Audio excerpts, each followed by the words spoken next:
berkata kami berbahagia di dalam Tuhan. Tergenapi Mazmur 128 ayatnya yang pertama.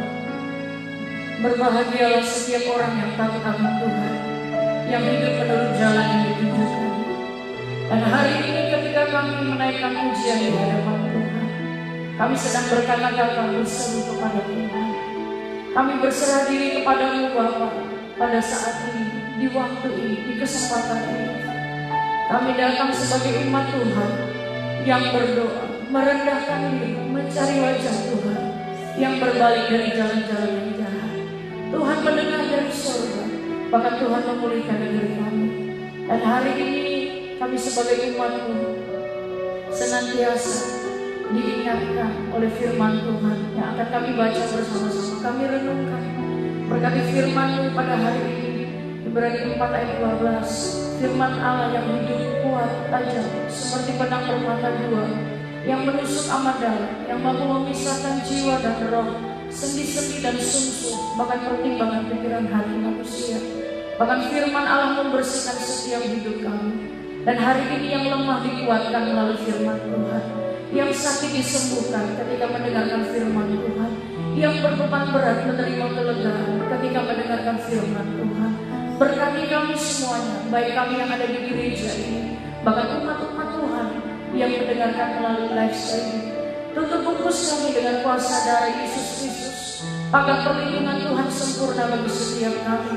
Tuhan yang menjadi pembela kami, bahkan Tuhan yang menjagai kami di setiap jalan kami.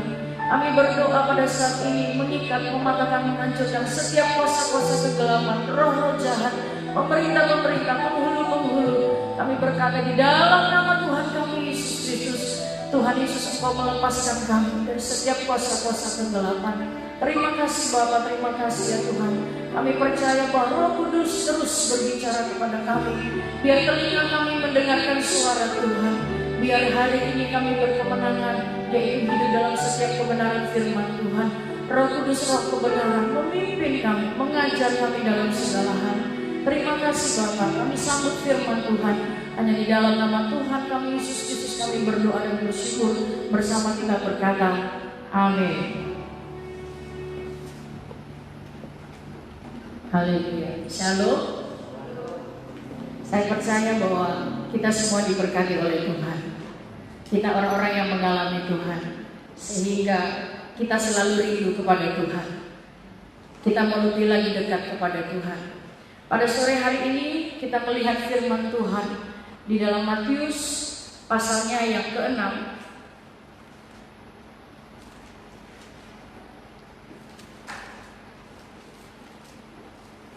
Matius pasalnya yang ke-6 ayat 19 sampai 20. Kita baca dari judulnya, perikop di Alkitab kita. 1, 2, 3. Hal mengumpulkan harta. Janganlah kamu mengumpulkan harta di bumi ngengat dan karat merusakkannya, dan pencuri membongkar serta mencurinya. Tetapi kumpulkanlah bagimu harta di sorga. Di sorga ngengat dan karat tidak merusakkannya, dan pencuri tidak membongkar serta mencurinya. Sore hari ini ketika kita membaca firman Tuhan ini, kita diingatkan bahwa kehidupan kita selama ada di dunia ini bersifat sementara. Itu sebabnya kita bersyukur bahwa ketika kita ada di dalam Tuhan, ada janji Tuhan ya dan amin. Bukan hanya janji Tuhan berkata kepada setiap kita tentang bumi, tetapi juga berbicara tentang surga. Setiap kita akan masuk, akan mengalami yang namanya pintu kematian. Tetapi yang menjadi pertanyaannya, kematian yang diajarkan oleh firman Tuhan, yaitu berbicara bagaimana saudara dan saya punya kehidupan yang kekal. Bahwa ketika kita mati dipanggil oleh Tuhan, maka kita, kalau kita hidup sungguh-sungguh di dalam Tuhan, maka kita mengaminkan yang namanya surga. Dan kita bersyukur bahwa kita diajarkan untuk tidak hidup sembarangan, bukan hidup yang sia-sia, bukan hidup yang sesuka hati kita. Tetapi kita sedang masuk di mana bahwa ketika kita hidup di dalam Tuhan, kita diajarkan ini yang benar. Nah, pada sore hari ini saya mengambil tema yaitu mengumpulkan harta di sorga. Ketika kita membaca Matius 6 ayat 19 sampai 20, di situ sesuai dengan konteks firman Tuhan ada dua tempat. Yang pertama berbicara tentang bumi dan yang kedua berbicara tentang sorga. Bumi dikatakan janganlah kamu mengumpulkan harta di bumi.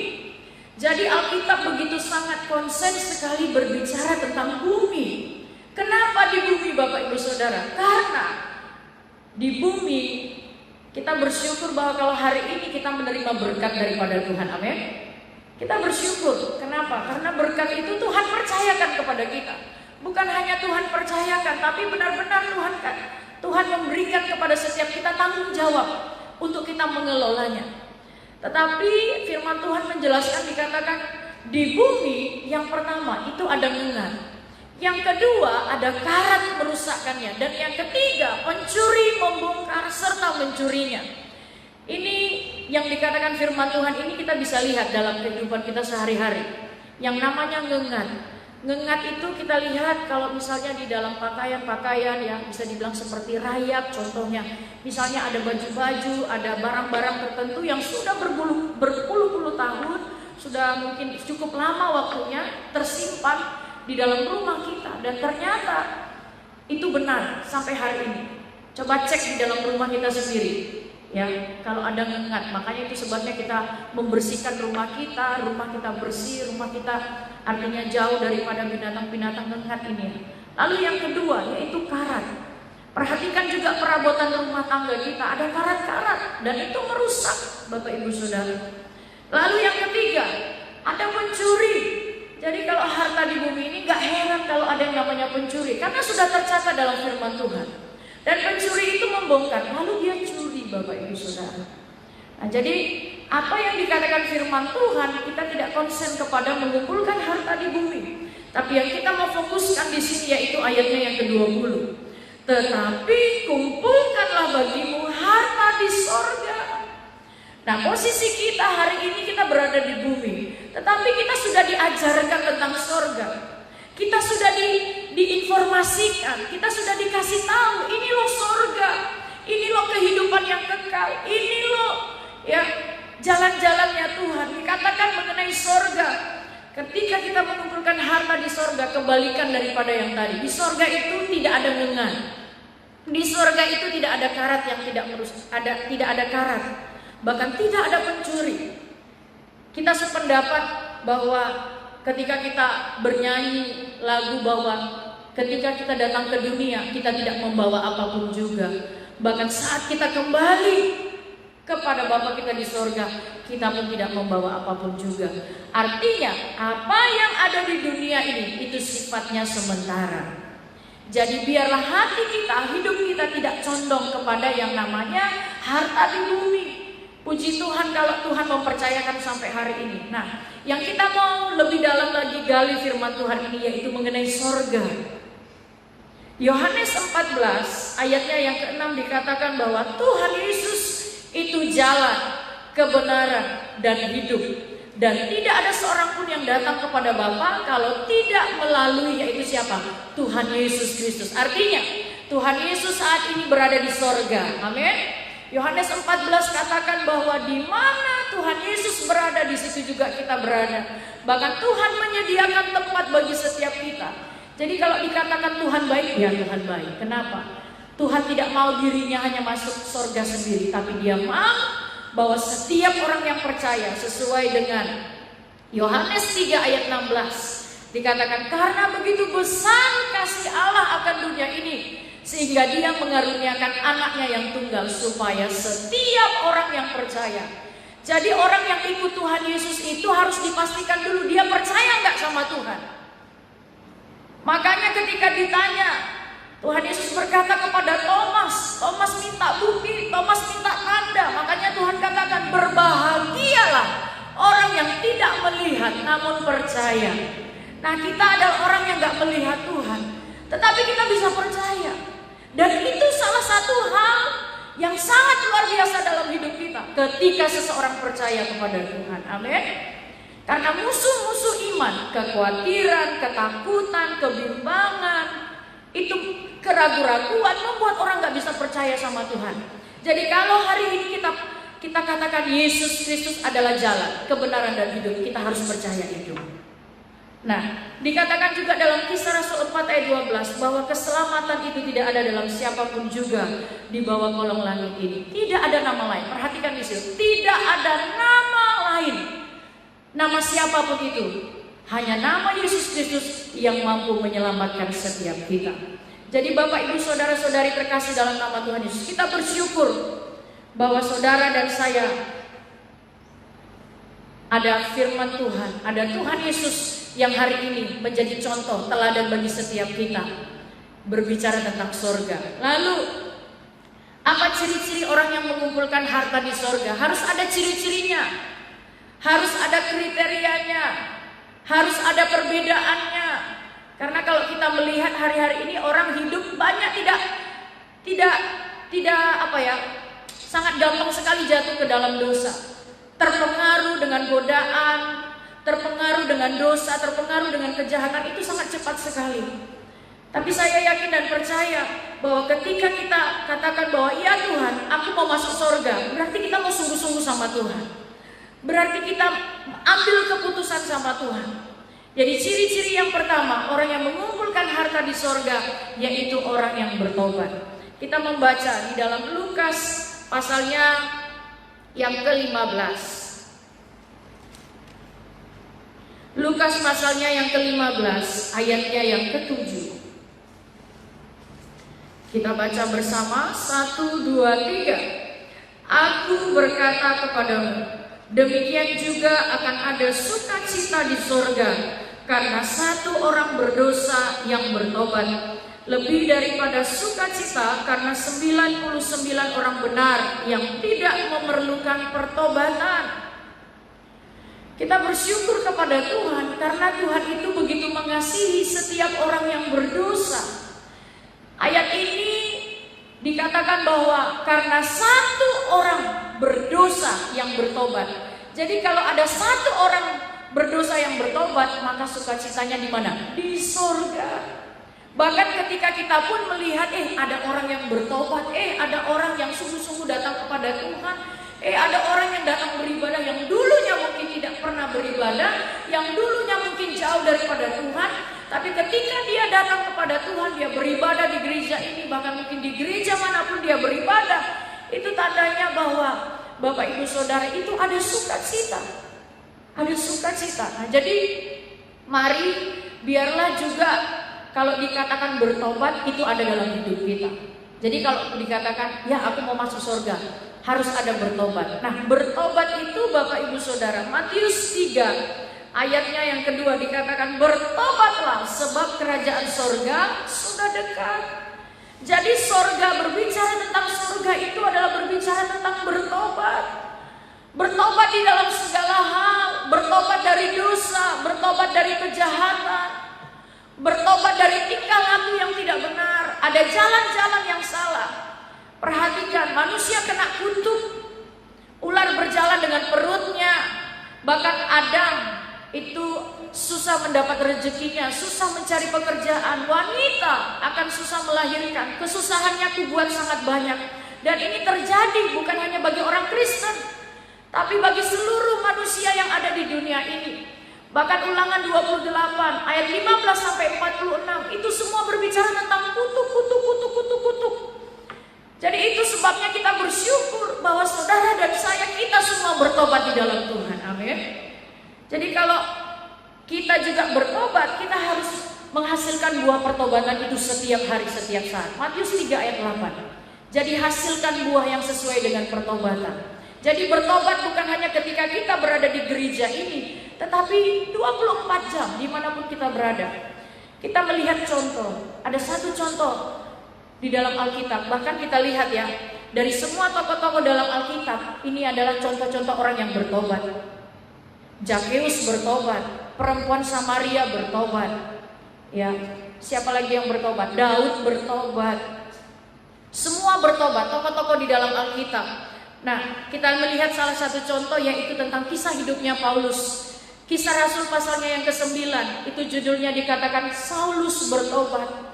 Jadi Saulus ini bertobat ini karena dia berjumpa dengan Tuhan. Kisah Rasul 9 ayatnya yang ketiga. Bagaimana pada waktu itu dia mau pergi ke Damsyik dan tiba-tiba dalam perjalanannya ada cahaya yang memancar dari langit. Itu mengelilingi dia. Coba kita melihat di dalam Kisah pasal 9 ini tentang jadi pertobatan seseorang ini sangat luar biasa. Itu membawa dampak yang luar biasa. Jadi ketika cahaya memancar dari langit mengelilingi dia, ayat 4, ia rebah ke tanah dan kedengaranlah olehnya suatu suara yang berkata kepadanya, Saulus, Saulus, mengapakah engkau menganiaya aku? Berarti Saulus ini kehidupannya itu jahat. Dia membunuh orang-orang Kristen. Dia mencari murid-murid Tuhan. Kalau dikatakan di dalam Kisah 9 ayat 1 itu, dia mengancam, dia membunuh murid-muridnya Tuhan. Jadi pada waktu dia mau ke Damsyik itu dia punya tujuan tertentu. Dia mau membunuh anak-anak Tuhan. Tetapi lihat, dia berjumpa dengan Tuhan. Itu dahsyatnya Tuhan yang kita sembah. Dia menjamah, dia melawat seseorang. Dia bertemu dari pribadi kepada pribadi, supaya seseorang yang berdosa, supaya seseorang yang jahat itu datang kepada Tuhan. Dan apa yang terjadi?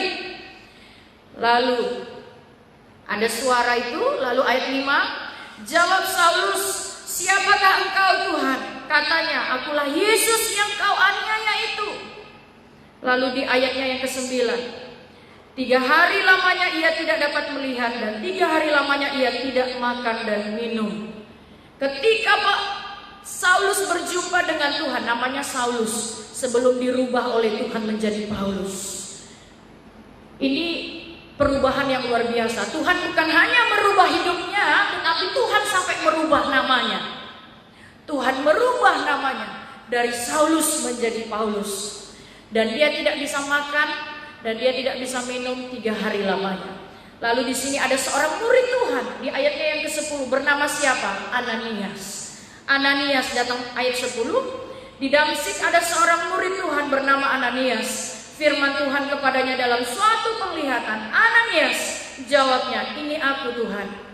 Ya, Ananias disuruh oleh Tuhan. Lalu Ananias berkata begini kepada Tuhan, ayat 13. Jawab Ananias, Tuhan, dari banyak orang telah kudengar tentang orang itu, betapa banyaknya kejahatan yang dilakukannya terhadap orang-orang kudus-Mu di Yerusalem. Ini menggambarkan juga bagaimana kalau Paulus itu dilawat, dijamah oleh Tuhan. Ini juga berbicara tentang hidup kita. Seberapa buruknya kita, berdosanya kita, tapi Tuhan mengasihi kita. Amin. Tuhan mengasihi kita. Mika 7 itu dikatakan bahwa biarlah dia kembali menyayangi kita, membuang dosa-dosa kita ke dalam tubir-tubir laut. Dan akhirnya Bapak Ibu Saudara, tidak cukup hanya sampai di situ. Sampai akhirnya nanti Ananias berjumpa dengan Paulus. Lalu apa yang terjadi dalam hidup Paulus? Di ayatnya yang ke-18, di situ dikatakan, dan seketika itu juga seolah-olah selaput gugur dari matanya, sehingga ia dapat melihat lagi, ia bangun lalu dibaptis. Sesuai dengan firman Tuhan yang tercatat di dalam Matius 3 ayat 11 dikatakan, aku membaptis kamu dengan air sebagai tanda pertobatan. Jadi orang yang memberi diri dibaptis itu adalah orang yang siap untuk bertobat ikut Tuhan Yesus sungguh-sungguh. Jadi hari ini yang menolak tentang baptisan air bertobat, karena orang yang tidak menerima baptisan air itu ajaran sesat. Bukan baptis percik tapi baptis selam, ditenggelamkan, baptiso, ya ditenggelamkan. Artinya menyeluruh, ditenggelamkan dengan air, Bapak Ibu Saudara. Nah, jadi kalau dikatakan bahwa orang yang bertobat yaitu memberi diri dibaptis, lalu bagaimana orang yang sudah memberi diri dibaptis? Apakah pertobatannya hanya cukup ketika dia memberi diri dibaptis saja? Tidak. Setelah kita memberi diri dibaptis, maka di situ hidup kita lahir baru. Yang lama sudah berlalu, yang baru sudah datang. Kita hidup bertobat setiap hari, setiap saat, nah itulah bisa dikatakan yang namanya baptisan api, yang menguji kita, yang membersihkan setiap kita. Jadi Bapak Ibu Saudara-saudari yang terkasih dalam nama Tuhan Yesus, kalau kita mau masuk surga, mari biar kita katakan dalam hidup kita, ya Tuhan, aku mau bertobat. Nah, ketika kita bertobat, kita harus memperhatikan. Kembali lagi kepada kitab Matius pasalnya yang ke-6 tadi.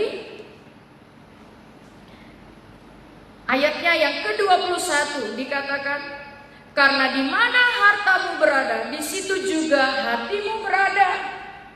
Jadi ketika kita bertobat, kita harus cek hati kita. Karena seringkali, ya seperti dikatakan di sini, ada harta. Hati kita terpaut kepada harta, hati kita tertuju kepada harta, sehingga bisa Tuhan itu nomor kesekian-kesekian. Nah, Yeremia pasalnya yang ke-17 ayat 9 dan 10, di situ dikatakan, Yeremia pasalnya yang ke-17 ayat 9 dan 10, betapa liciknya hati, lebih licik daripada segala sesuatu. Hatinya sudah membatu, siapakah yang dapat mengetahuinya? Ayatnya yang ke-10, aku Tuhan yang menyelidiki hati, yang menguji batin. Perhatikan, jadi Tuhan selidiki hati kita, Tuhan menguji batin kita, Dia tahu isi hati kita. Makanya ketika Daud itu dipilih menjadi raja, Tuhan berkata kepada Samuel, bukan paras dan perawakannya, tetapi hatinya. Dan Bapak Ibu Saudara-saudari terkasih dalam nama Tuhan Yesus, mari kita terus cek hati kita di hadapan Tuhan. Jadi kalau hati kita ini membuat, dalam hidup kita ini ada yang membuat kita jauh daripada Tuhan, kita cek hati kita. Tertuju kepada siapa? Tertuju kepada harta, kepada yang kelihatankah? Gitu ya. Nah, ini mengenai hati. Lalu kita kembali lagi kepada Matius 6. Kita harus memperhatikan ketika kita bertobat. Ayat 22 dan 23 dikatakan di situ, mata adalah pelita tubuh. Jika matamu baik, teranglah seluruh tubuhmu. Jika matamu jahat, gelaplah seluruh tubuhmu. Jadi jika terang yang ada padamu gelap, betapa gelapnya kegelapan itu. Jadi kalau mata kita baik, maka teranglah seluruh tubuh kita. Tapi kalau mata kita jahat, maka gelaplah. Jadi kalau gelap itu sudah gelap, maka dikatakan, jadi jika terang yang ada padamu gelap, betapa gelapnya kegelapan itu. Mungkin ada hal-hal yang lain yang bisa kita perhatikan, tetapi sesuai dengan konteks ini, itu dikatakan mengenai hati dan juga mengenai mata kita. Ini yang pertama, yaitu ciri-ciri orang yang mengumpulkan harta di surga, yaitu bertobat. Nah, yang kedua, apa ciri-ciri orang yang mengumpulkan harta di surga? Yang kedua, yaitu mengasihi. Mari kita membuka di dalam Matius pasalnya yang ke-5, ayat 44 sampai 45. Kita baca bersama-sama, 1, 2, 3. Tetapi aku berkata kepadamu, kasihilah musuhmu dan berdoalah bagi mereka yang menganiaya kamu. Karena dengan demikianlah kamu menjadi anak-anak Bapamu yang di sorga, yang menerbitkan matahari bagi orang yang jahat dan orang yang baik, dan menurunkan hujan bagi orang yang benar dan orang yang tidak benar. Jadi dengan kata lain, kalau kita dikatakan menjadi anak-anak Bapamu yang di sorga, ini deklarasi yang luar biasa. Berarti saudara dan saya diajarkan untuk mengasihi. Kalau kita melihat di dalam Efesus 5, itu judulnya dikatakan kasih Kristus menjadi dasar suami istri. Jadi kita sudah melihat contoh bagaimana Yesus Kristus itu datang ke dunia untuk menyelamatkan saudara dan saya. Kasihnya besar, kasihnya sangat besar. Sehingga karena kasihnya yang sangat besar, Tuhan mengajarkan kita untuk hidup di dalam kasih. Nah, kasih yang Tuhan ajarkan itu di dalam 1 Yohanes 3 ayatnya yang ke-18. Kita diajarkan mengasihi bukan hanya dengan perkataan atau dengan lidah kita, Anak-anakku, marilah kita mengasihi, bukan dengan perkataan atau dengan lidah, tetapi dengan perbuatan dan dalam kebenaran. Jadi ukurannya kita orang yang masuk surga, yaitu adalah mengasihi. Mengasihi Tuhan dengan segenap hati, segenap jiwa dan kekuatan, dan mengasihi sesama. Kasihilah manusia seperti engkau mengasihi dirimu sendiri. Dan saya mau katakan, mengasihi ini sebuah perjuangan. Jadi biarlah Tuhan Yesus menjadi contoh, menjadi teladan dalam setiap hidup kita. Dan mari kita praktekkan terlebih dahulu di dalam lingkungan keluarga kita masing-masing. Suami, istri, anak-anak, orang tua belajar mengasihi. Amin. Sehingga kalau itu ada di dalam keluarga kita, saya mau katakan kasih itu bisa membawa dampak yang luar biasa di dalam kehidupan kita sehari-hari. Ya Bapak Ibu Saudara-saudari yang terkasih. Jadi kalau kita dikatakan mengumpulkan harta di surga, mari mengasihi. Firman Tuhan katakan kalau orang yang baik saja itu gak ada upahnya. Gak ada upahnya Bapak Ibu Saudara. Tetapi di sini dengan sangat jelas sekali mengingatkan kepada setiap kita, ya, bagaimana mengasihi ini musuh menganiaya kamu, ya. Nah, kalau kita melihat di dalam 1 Yohanes 3 ini, itu konteksnya adalah tentang, ya, kasih terhadap saudara sebagai tanda hidup baru. Judul di dalam Alkitab yang kita baca ini, ya, 1 Yohanes 3 ayat 11 sampai 18 itu dikatakan kasih terhadap saudara sebagai tanda hidup baru. Jadi hidup baru itu bukan berbicara tentang apa yang kelihatan dengan mata kita, tetapi hidup baru itu berbicara apakah ada kasih di dalamnya. Ya, apakah ada kasih di dalamnya? Nah ini. Jadi yang kedua, yaitu kita harus mengasihi.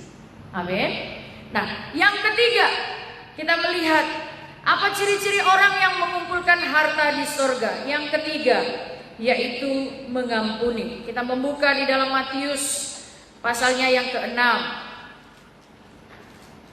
Matius pasalnya yang ke-6, ayatnya yang ke-12, 14 dan 15. Kita baca bersama, 1, 2, 3. Dan ampunilah kami akan kesalahan kami, seperti kami juga mengampuni orang yang bersalah kepada kami. 14. Karena jikalau kamu mengampuni kesalahan orang, Bapamu yang di surga akan mengampuni kamu juga. Tetapi jikalau kamu tidak mengampuni orang, Bapamu juga tidak akan mengampuni kesalahanmu. Jadi berbicara tentang mengampuni dosa, itu adalah urusannya Tuhan. Amin. Makanya doa Bapa kami ini diajarkan kepada setiap kita. Kita bersyukur Bapak Ibu Saudara. Artinya apa? Kita harus menyadari kita ini manusia berdosa. Kita bukan orang yang kebal dosa.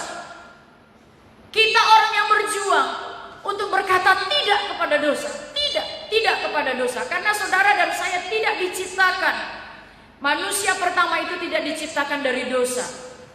Dan Yesus Kristus datang untuk menyelamatkan setiap kita. Dan Tuhan Yesus itu tidak berdosa. Tapi dia datang untuk menyelamatkan setiap orang berdosa. Dia datang mencari dan menyelamatkan yang hilang. Jadi kalau dikatakan ampunilah kami akan kesalahan kami, seperti kami juga mengampuni orang yang bersalah kepada kami. Berarti ketika dosa kita diampuni oleh Tuhan, maka kita juga harus melepaskan pengampunan. Amin. Jangan ditahan pengampunannya. Jangan berkata Tuhan rasanya gak bisa, tapi lakukan itu, taat sama Tuhan. Karena kalau kita tidak mengampuni kesalahan orang, maka kesalahan kita tidak akan diampuni. Jadi jangan berharap terlalu lebih kepada Tuhan. Ya, dosaku sudah diampuni kok. Tapi kita tidak bisa melepaskan pengampunan kepada sesama kita.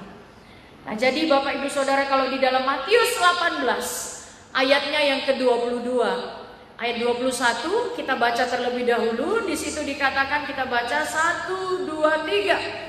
Kemudian datanglah Petrus dan berkata kepada Yesus, Tuhan, sampai berapa kali aku harus mengampuni saudaraku jika ia berbuat dosa terhadap aku? Sampai 7 kali? Yesus berkata kepadanya, bukan, Aku berkata kepadamu, bukan sampai 7 kali, melainkan sampai 70 kali 7 kali. Mungkin kita kalikan gitu ya, 70 kali lalu 7 kali, ada 490 kali. Ini jumlah yang banyak. Ada kelipatannya begitu. Tapi ini berbicara artinya pengampunan itu benar-benar bersih, murni, tuntas. Tidak ada tersangkut sedikit, tidak ada ganjalan sedikit. Ini juga berbicara tentang bagaimana Tuhan Yesus mengampuni setiap kita. Amin. 1 Yohanes 1 ayat 9 dikatakan, jika kita mengaku dosa kita, maka Dia setia dan adil. Dia mengampuni dosa kita lalu menyucikan dari segala kejahatan. Jadi kejahatan apa yang ada dalam hidup kita sampai hari ini? Dan kejahatan-kejahatan itu menjadi penghalang untuk kita datang kepada Tuhan. Mari kita minta ampun sama Tuhan. Karena tanpa kita terima pengampunan daripada Tuhan, maka hidup kita akan sangat sulit. Hidup kita akan penuh dengan konflik-konflik. Kita akan dipenuhi dengan tidak adanya damai bersama dengan Tuhan. Bahkan itu juga akan berpengaruh terhadap sekeliling kita. Jadi kalau dalam keluarga hari ini masih ada konflik-konflik yang belum terselesaikan, apakah yang namanya mengasihi, apakah yang namanya bertobat, apakah yang namanya mengampuni, itu sudah ada. Kenapa Bapak Ibu Saudara? Kita bersyukur bahwa ketika seseorang berdamai dengan Tuhan, ada kasih, ada pengampunan, maka sesuai dengan firman Tuhan dikatakan di dalam bahwa damai sejahtera itu Tuhan berikan dan damai sejahtera itu Tuhan tinggalkan. Amin. Ya, damai sejahtera itu Tuhan berikan dan damai sejahtera itu Tuhan tinggalkan. Jadi jangan gelisah dan jangan gentar hati kita. Jadi kita berdamai bukan hanya berbicara tentang apa yang kita berdamai. Enggak. Kerajaan Allah itu bukan soal makanan dan minuman, tapi kerajaan Allah itu soal kebenaran, damai, sejahtera, sukacita oleh siapa? Oleh Roh Kudus. Nah, jadi saya yakin dan percaya apa yang dikatakan firman Tuhan itu terjadi dalam diri kita sendiri. Firman Tuhan ini terjadi di dalam kehidupan keluarga kita, atas pelayanan kita, atas pekerjaan, atas kuliah, atas sekolah, semuanya dalam segala aspek kehidupan. Kenapa? Karena di situ ada yang namanya nilai-nilai firman Tuhan. Makanya kita berkata, datanglah kerajaanmu, jadilah kehendakmu di bumi seperti di surga. Di bumi, sekalipun di bumi ini ada kedurhakaan, ada kemerosotan moral, ya, ada karakter-karakter, ada sifat-sifat, ada tingkah laku yang begitu banyak bertentangan dengan firman Tuhan. Ya, saya kemarin itu pergi ke pasar, saya berbelanja sore hari. Dan ketika saya berbelanja sore hari itu, biasanya abang yang tempat langganan biasa saya beli sayur itu, begitu saya lihat di tempat jualannya, saya lihat ini kok ada air gitu ya, airnya seperti kayak tua gitu. Dan di samping itu ada tape. Saya tanya sama abang itu, bang, ini air apa ini? Gitu ya, pengen tanya gitu ya, pengen ini. Terus dia bilang, itu kak air tape. Terus saya langsung bilang, air tua ya. Artinya bahwa sekarang ini di dunia ini apa saja bisa dilakukan, sangat gampang sekali. Sehingga saya katakan, tumben abang ini kok sampai dia jualan tua juga dia. Ada mungkin sekitar 2 botol aqua gitu. Padahal dia tukang jual sayur, Bapak Ibu Saudara. Dia tukang jual sayur. Ya. Nah, lalu saya belanja lagi. Lalu pada waktu itu saya lihat ini cabai ini. Ya, saya tanya, Bu, ini apa nama cabainya? Terus dia bilang, oh ini namanya cabai setan, Bu. Wah, cabai setan. Ya, terus suaminya bilang begini, iya Bu, jangan dipisah ya Bu, cabai lalu setan gitu ya, katanya gitu. Nah, saya bilang sama ibu itu luar biasa ya Bu, sampai cabai saja bisa setan, saya bilang gitu. Ya, nah inilah dunia, gambaran dunia. Padahal hanya cabai, tapi bisa namanya begitu. Bahkan sampai dibilang lagi kalau ibu-ibu di pasar itu ada cabai bencong, macam-macam Bapak Ibu Saudara. Ada juga yang dijual es nggak jelas, es galau, nama-nama yang menarik untuk orang membeli. Tetapi di dalamnya nama-nama itu adalah nama-nama yang tidak ada tertulis dalam Alkitab. Dan nama-nama itu mempengaruhi seseorang kapanpun tidak mau ku beli es ini. Mau es nggak jelas, es apalagi es galau, hanya membaca saja, melihat saja. Nah inilah dunia Bapak Ibu Saudara. Banyak yang ditawarkan kepada kita. Tapi kita bersyukur bahwa saudara dan saya, kita harus punya nilai dan kualitas surga. Amin. Kita harus punya nilai dan kualitas surga. Dan bagaimana caranya?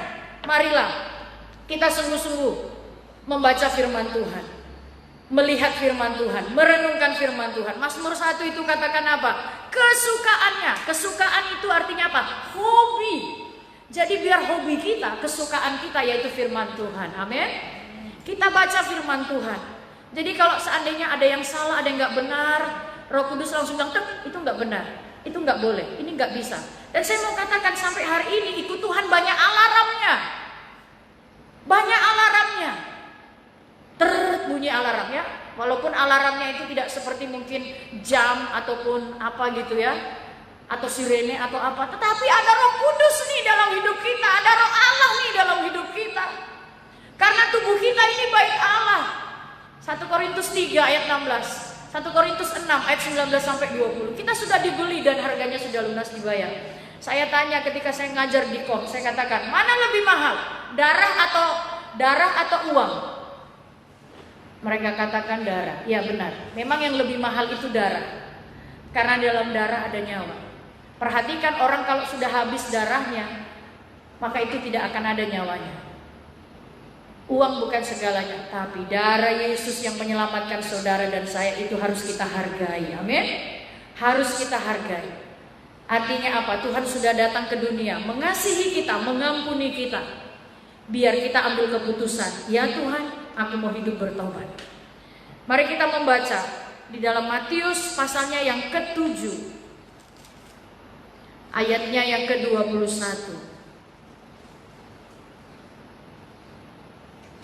Matius 7 ayatnya yang ke-21.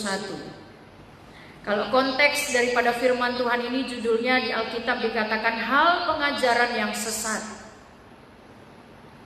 Ayat 21, 1, 2, 3. Bukan setiap orang yang berseru kepadaku, Tuhan, Tuhan, akan masuk ke dalam kerajaan sorga, melainkan dia yang melakukan kehendak Bapa-Ku yang di sorga. Jadi kalau kita katakan kita mau masuk sorga, mari lakukan kehendak Bapa. Mari lakukan kehendak Tuhan. Mari lakukan perintah Tuhan. Mari dengarkan suara Tuhan. Jadi sorga itu Bapak Ibu Saudara tidak langsung plek masuk sorga. Enggak. Di bumi inilah kita menabur. Tabur firman Tuhan. Tabur benih. Karena kita ini adalah benih. Benih ilahi. Tabur firman Tuhan. Tabur kebenaran. Lakukan. Hari-hari ini kita lebih banyak praktek. Banyak praktek. Banyak lakukan firman Tuhan. Supaya saya yakin dan percaya ketika kita menabur di tanah yang subur, maka itu akan menghasilkan buah. Buahnya sampai berapa kali lipat? 100 kali lipat. Buahnya dapat kita nikmati secara pribadi, buahnya juga dapat dinikmati dalam keluarga, dimanapun kita berada. Mari bersama-sama kita bangkit berdiri Bapak Ibu Saudara.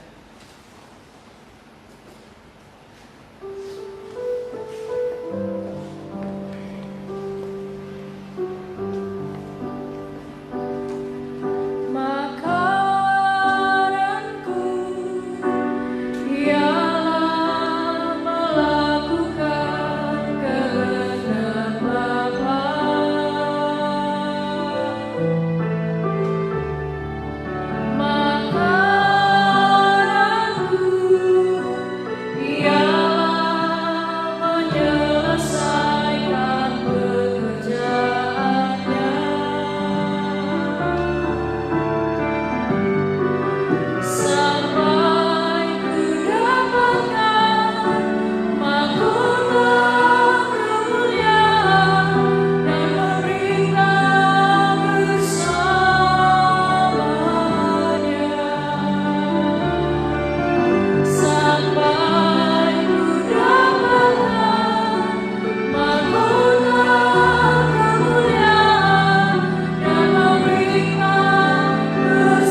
diri kepada Tuhan.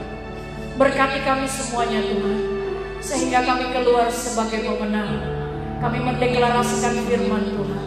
Ajar kami terus untuk kami praktek firman Tuhan. Bukan hanya menjadi pendengar saja, tapi menjadi pelaku firman Tuhan. Kami lakukan firman Tuhan dalam hidup kami sendiri, bahkan atas setiap keluarga kami, atas setiap pelayanan, atas setiap sekolah studi. Dan kami yakin dan percaya hari ini, kami percaya Tuhan bahwa roh pertobatan ada atas setiap jiwa-jiwa yang berseru dan mencari Tuhan.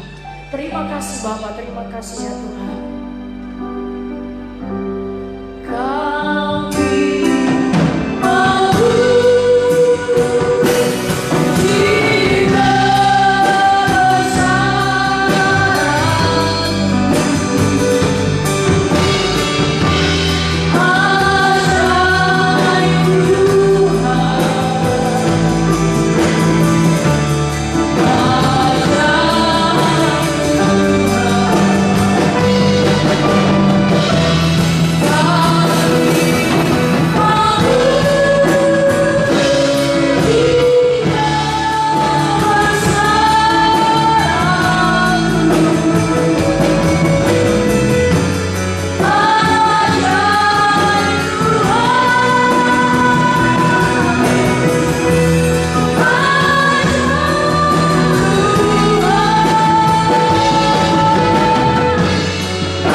Berkat kasih karunia dan anugerah dari Bapa di sorga, cinta kasih dari Tuhan Yesus Kristus, persekutuan yang indah dan manis dengan Roh Kudus memberkati, menyertai kami mulai hari ini sampai Tuhan Yesus datang yang kedua kali menjemput setiap orang percaya yang memberkati bersama berkata, Amin.